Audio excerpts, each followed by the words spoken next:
Pray. Don't panic. Philippians 4:6-7. Philippians 4:6-7 offers a profound message of peace and assurance, encouraging us to bring our concerns to God.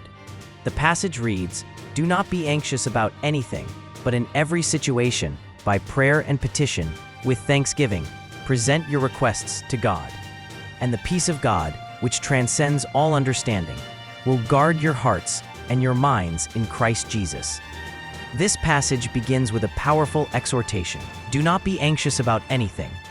In a world filled with uncertainties and challenges, anxiety can often feel overwhelming. Yet here we are invited to release our worries and turn to God. This is not a call to ignore our problems, but to approach them with a different perspective, one rooted in faith and trust in God's sovereignty.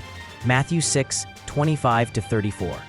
The instruction to present our requests to God by prayer and petition with thanksgiving is significant. Prayer is our direct line of communication with God, a space where we can express our deepest concerns and desires. Petition involves specific requests, bringing our needs before God with honesty and openness. Thanksgiving is the attitude that transforms our prayers, reminding us of God's faithfulness and goodness, even as we seek His help. 1 Thessalonians 5:16-18.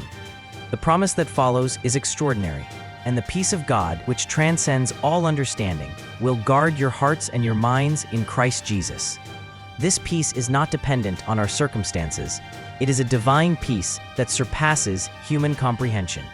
It is a peace that stands guard over our hearts and minds, protecting us from the turmoil of anxiety and fear. John 14:27. In conclusion, Philippians 4:6-7 invites us to a life of prayerful dependence on God, where anxiety is replaced by peace. It encourages us to bring everything to God in prayer, trusting in His ability to provide and protect. As we do so, we experience a peace that is beyond understanding, a peace that anchors us in the midst of life's storms. Let us embrace this invitation, knowing that in Christ we have access to a peace that guards our hearts and minds, enabling us to live with confidence and hope.